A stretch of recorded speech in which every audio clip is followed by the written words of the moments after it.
called satin. It's lovely and shiny, isn't it? Here you go. Okay. First, Rob cuts big squares of satin from the roll and takes them to a machine called a cutting press. Rob uses a cutting press to cut out the pieces we need to make our ballet shoes. And these just work a bit like a cookie cutter. He places a cutter on the folded fabric and then uses the press to push down, and that cuts out the pieces. What do you think it sounds like? I think it sounds like someone shutting a big metal door. Rob also cuts out a shape for the soles of the ballet shoes. That's the part you stand on. Thank you. Now let's go see all these pieces put together.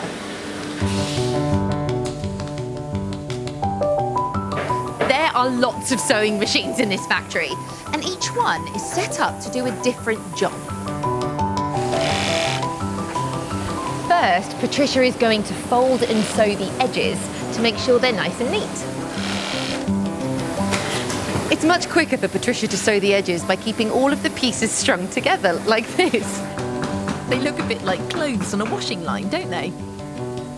But now they have to be snipped apart with scissors.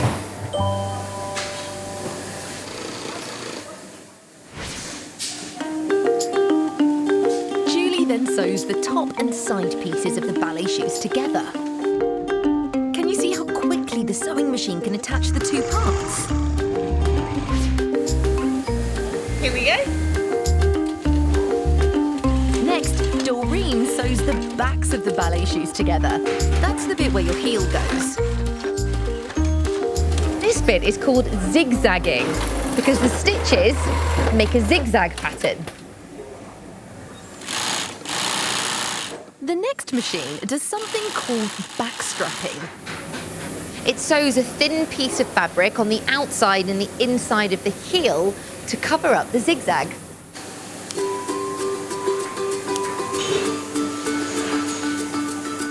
The last sewing machine does two jobs at once.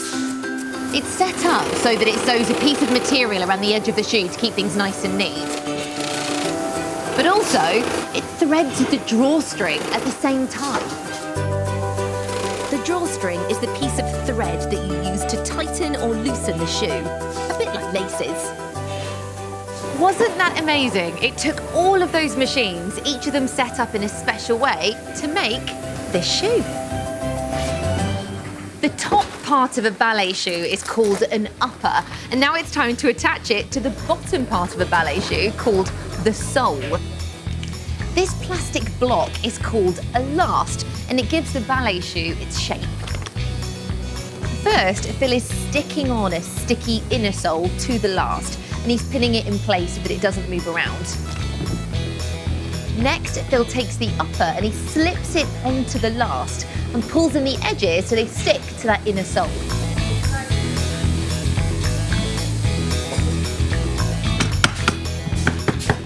To make sure the sides are fully stuck down, Phil just bashes it with a hammer. And now, this is my favourite bit. Phil's using some pincers to gather the fabric at the toe of the shoe into neat little lines that we call pleats. There are 6 pleats on each side of the shoe. And then he cuts off the excess fabric with a knife. The last thing we need to do is stick on that outer sole which already has glue on it. A quick check and it's ready to go. Wow, Phil works so fast. He can make around 200 shoes a day. Last thing to do is sew the soles on the ballet shoes so they're strong enough to dance in.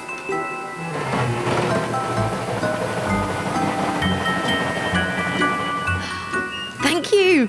Look, a finished pair of ballet shoes. Don't they look great? I loved seeing how ballet shoes were made. What was your favourite part? Do you remember what the shiny material is called that's used to make ballet shoes? That's right, it's called satin. Did you hear the sound made by the cutting press? And did you see how Phil used the pincers to make the pleats? Safely? That's right, it was wrapped in this. Let's use this watering can to see what happens when the water hits the umbrella. You ready? Okay. Wow! Did you see the water droplets running off the umbrella? It all happened really quickly, didn't it? So I've got my special slow motion camera with me so we can see it happening in more detail. Slow motion means that we can film something that's happening really fast, but when we watch it back, it appears much slower. Ready to record. Let's see what happens. Let's pour the water on. Oh, look at that! The material has a waterproof coating, so instead of the water soaking through, it runs off. It's a bit like the water droplets are dancing. It's really clever, isn't it? But how do all the parts of the umbrella come together? Let's find out. This bit here is the part that you hold, and it's called the handle. And then this long wooden stick is called the shaft. And then can you see these long spindly bits? Those are called the ribs. I think they look a little bit like spiders' legs.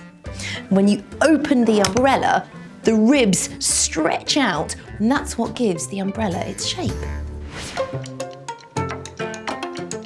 This is Lee, and it's Lee's job to put all the parts of the umbrella together. First, Lee cuts some holes into the shaft using a cutting machine. Then cuts and twists 2 pieces of metal wire into the same shape. They look a bit like little hooks, don't they? But they're not hooks. They're the springs, and they help the umbrella to open and close. The springs are then fitted into the holes that Lee made.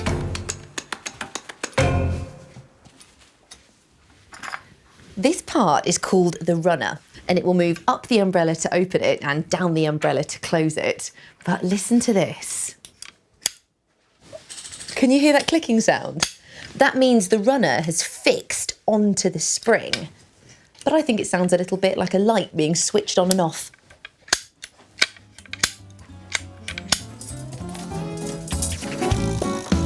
Next, Lee fixes the ribs onto the runner using some bendy wire.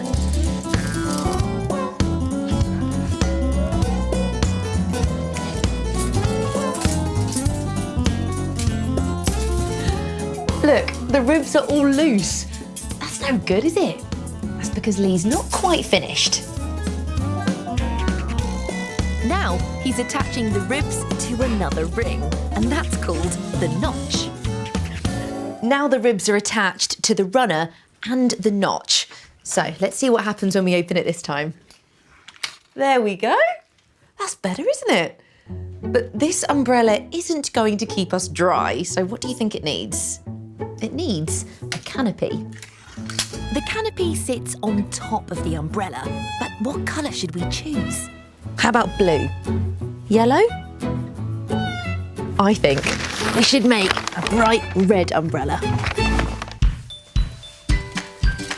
The red material is cut into shapes using a sharp knife. Do you know what shape this is? It has 1, 2, 3 sides. That's right, it's a triangle. Our canopy needs 8 of these, fixed together on a sewing machine.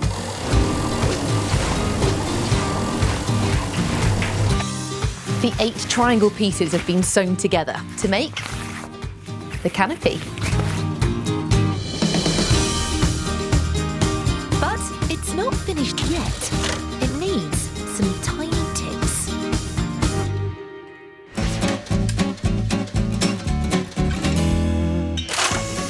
Now now Jan's sewing the canopy to the frame. Oh, we are so nearly there. Look, the tips are being attached to the ribs.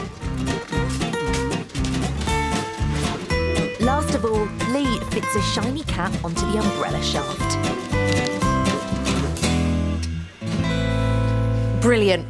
A finished umbrella, ready for me to use on a rainy day. I loved seeing how umbrellas were made.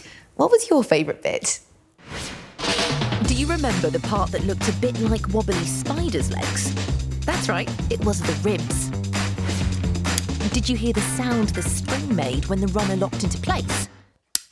It was a clicking sound. And did you see the water bouncing off the canopy when we used my special slow-motion camera?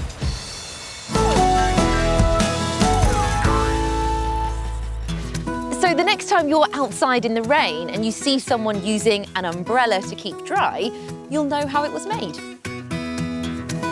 Umbrellas keep rainwater from getting us wet, but we use water for lots of different things. We drink it to stay healthy, we can learn to swim in it, and we use it for washing and cleaning. Safely? That's right, it was wrapped in this. The spacecraft. And this is a real-life, actual spacesuit.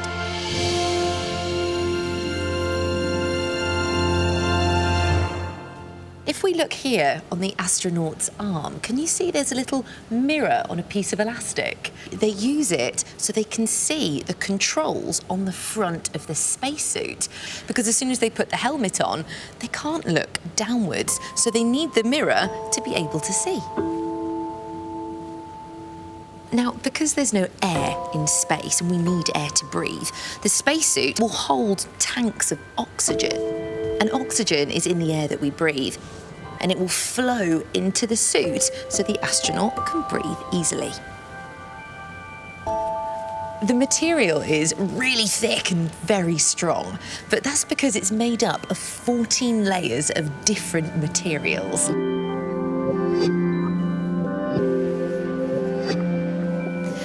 This shows us all 14 different layers, and can you see they sit on top of each other, a little bit like a sandwich. And this here has a tube running through it, and cold water runs through that tube, so when it sits against an astronaut's skin, it helps to keep them cool. This layer here is made of a material called ripstop, and it stops the astronaut suit from ripping. The next 7 layers are made of this silver, shiny material called mylar, and that traps heat inside the suit. And then this last layer here is really strong. It's fireproof and waterproof, so it's a little bit like astronaut armour. How brilliant is that? It can be very cold out in space, so I'm going to show you just how the mylar material helps keep an astronaut warm. Let's set this up just here. This is my special thermal imaging camera, and it shows me how hot or cold things are using different colours. Can you see, at the moment, my body is an orangey red colour, and that's because my body heat is escaping to the outside through my thin cotton clothes. So if an astronaut wore thin clothes like this in space, all of their body heat would escape and they would get very cold very quickly. So what do you think is going to happen when I wrap this big sheet of mylar around me? Let's find out.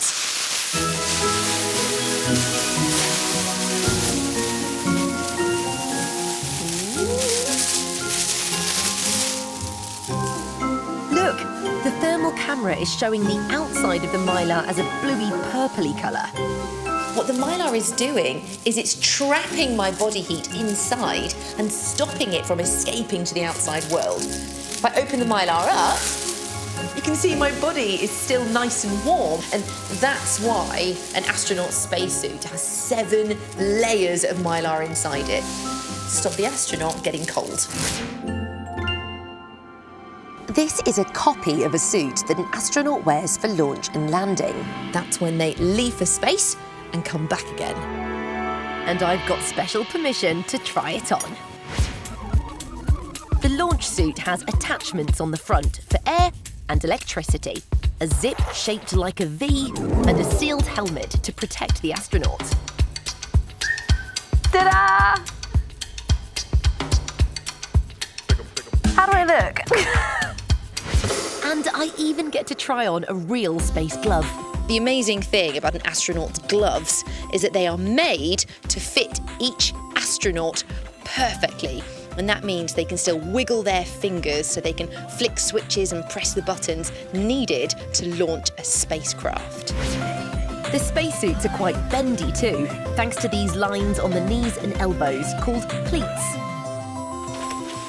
It's extra important for the astronauts to be able to bend their knees and their arms in this suit because during launch and landing, they have to sit in this position for up to 6 hours. Oh, maybe I could be an astronaut one day too. I loved seeing how spacesuits are made. What was your favourite bit? Do you remember what you call people who travel and work in space? That's right, they're called astronauts. Did you hear the sound the mylar material made when I wrapped it around me? It was a rustling sound. And did you see how the mylar stopped my body heat escaping on my special... Safely? That's right, it was wrapped in this.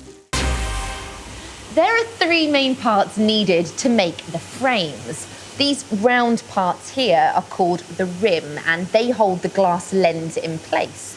And then these long sticks are called the temple because they run along the temple on your head. And then this middle bit is called the bridge because it sits a little bit like a bridge on your nose, and that holds the 2 rims together. It's Chandrika's job to put the temples together. First, the gold coil is cut to the right lengths to make all of our pieces, and she does that using a cutting machine. The pieces are then put into a machine called a knuckle stamper. It pushes down and to the side at the end of that piece of metal at the same time to create a little bump like this. Next, it's put inside this machine called a shin press, which squashes that knuckle so that it's smooth and flat. What do you think it sounds like? I think it sounds a bit like a train.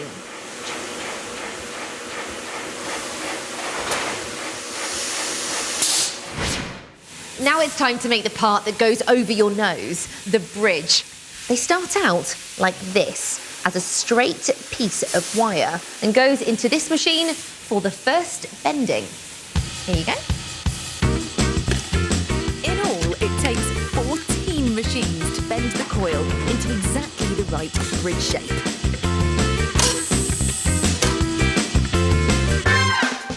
That's a lot of bending. And there you have it, a finished bridge.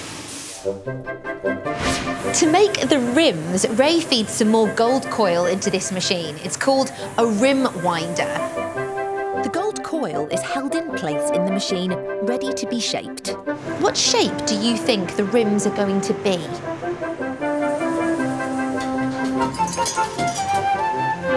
That's right, it's a circle.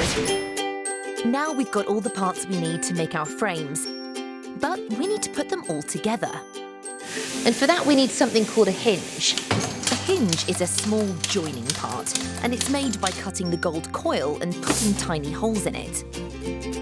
The hinges are attached to the rims using something called soldering. This is where 2 pieces of metal are stuck together by melting another tiny piece of metal in between, just like glue. The hinged rims are then attached to the bridge, this time by making both pieces of metal really hot, so they melt and join together. This is called welding. For the first time, they're starting to look like frames, aren't they? But these aren't going to stay on very well. That's because they need the temples. The temples will be attached with screws, very tiny ones. These ones are smaller than an ant. So I've got my special camera with me. This is a microscope and it helps us to see very small things much bigger. Let's take a look. Wow, look at that. It is absolutely tiny. But now we can see all of the little grooves, and those are the bits that will screw into the parts so they stay together. After they've been screwed into place, look on my special camera. Can you see the screw on the frame? And look, that's the screw that's holding all the parts together. Oh, these look bright and shiny, don't they? But they do need some finishing touches. For the last stage, Chandrika puts on some plastic tips which are bent so they can hook around your ears, and some plastic pads for your nose. And ta-da! The frames are ready. But these ones are empty. That's because they need to get sent to the opticians, who will fit the special lenses that will help your eyes so you can see things more clearly. These are really comfortable and I think they look pretty good too. What was your favourite bit about seeing how frames are made? Do you remember the name of the part of the frame that sits over your nose? That's right, it's the bridge. Did you hear the sound the shin press made? A bit like a train. And did you see how quickly the metal coil was bent to make the rims? Safely. That's right, it was wrapped in this. That's about this long. You must never try to cut your own hair. Always get a grown-up to do it. This is Adam the barber, and today Gabriel is getting his hair cut. Hello. Hello. So, Gabriel, how do you like to have your hair cut? On the side, but not on the top. Okay, all right, let's get going.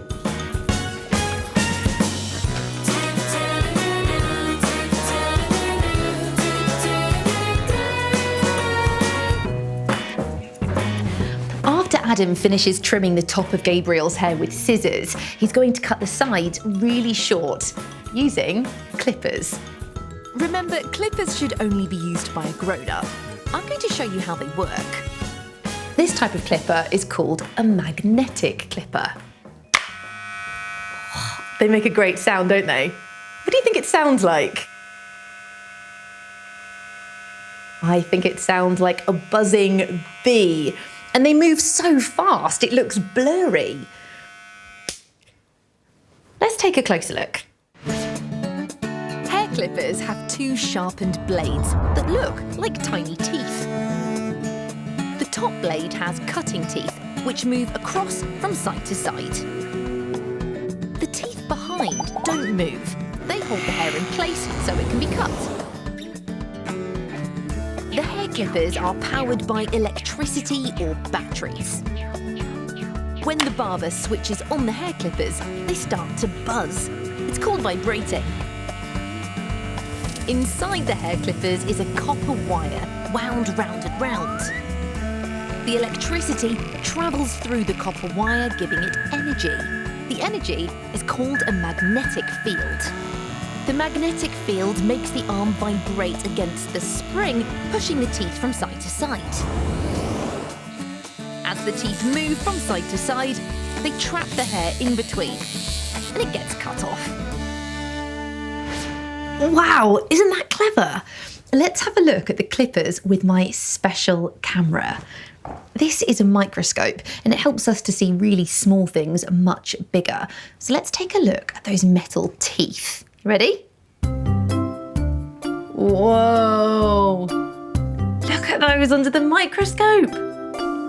They look really pointy, don't they? Can you see the two sets of teeth? The one on the top and the one on the bottom. And it's that top set of teeth that move from side to side. But I think we need to see this in action, don't you?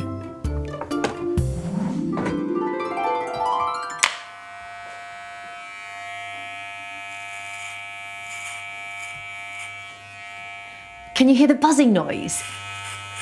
That's the sound of the arm vibrating against the spring inside that moves the teeth from side to side. And there are little pieces of hair falling to the ground. How are you doing, Gabriel? Good. The teeth move so quickly you can hardly see it. So before Adam cuts the other side of Gabriel's hair, I'm going to set up my special slow motion camera. Slow motion helps us to see things that are happening really quickly, much slower. The camera is switched on. Okay, Adam, ready when you are. Wow, can you see the tiny teeth moving from side to side? And look, they're chopping off little bits of Gabriel's hair.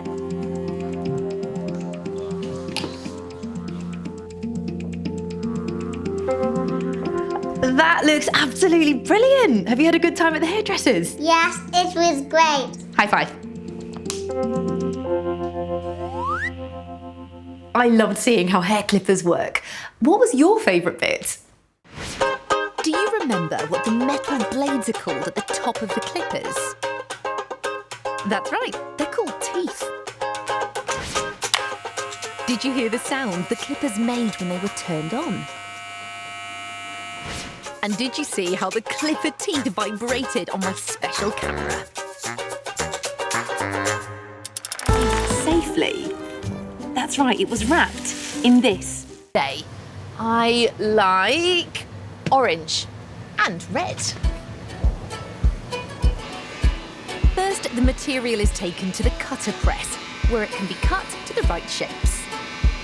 So Jen uses these cutters. They work just like cookie cutters. They're laid down in the correct spot and then pushed down by the head press to cut the shapes we need.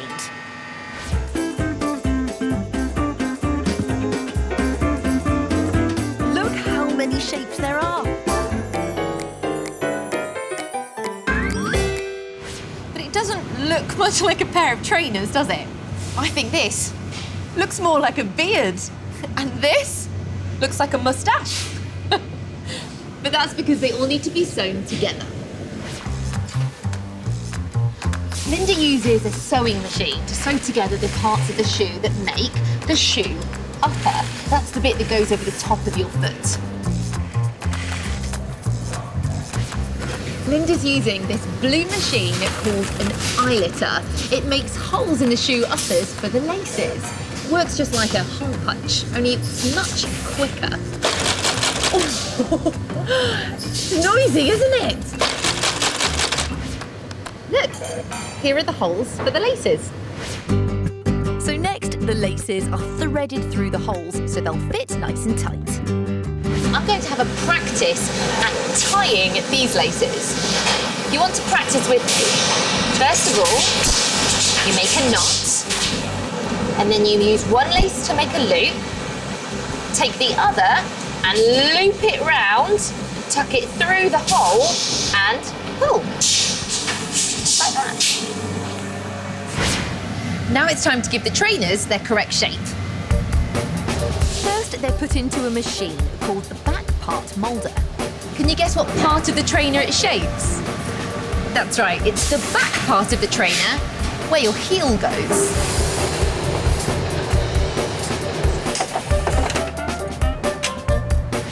Next, they're put onto wooden moulds called lasts. They look just like real feet and will give the trainers the correct shape.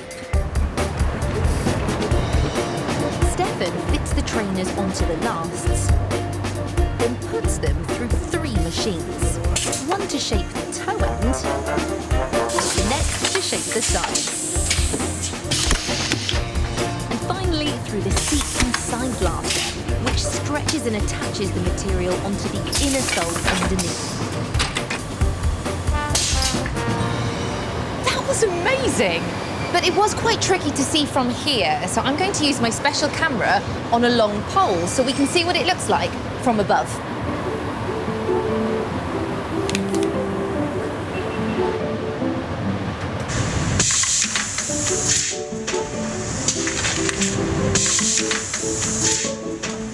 What an incredible machine. It looks like a robot insect with its pincers and claws folding the shoe together. All the rough bits of the shoe are then sanded off to make it nice and smooth. The underneath of the trainer is coated in a strong glue, which is then put through a heater to make it even stickier. The trainers are nearly ready, but to make sure they're comfortable to walk and run in, we have to stick the soles on.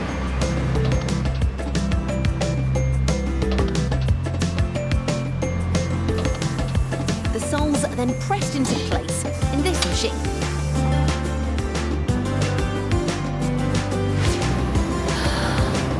And there we have a finished pair of bright, colourful trainers. All that's left to do is try them on. They fit perfectly. It was really fun seeing how trainers were made. What was your favourite part? Do you remember the name of the wooden moulds that help to shape the trainers? That's right, they're called lasts. Did you hear the sound that Eiletta made to make the lace holes? Noisy, isn't it? Did you see all the different shapes that were cut out by the cutter press? Safely. That's right, it was wrapped in this.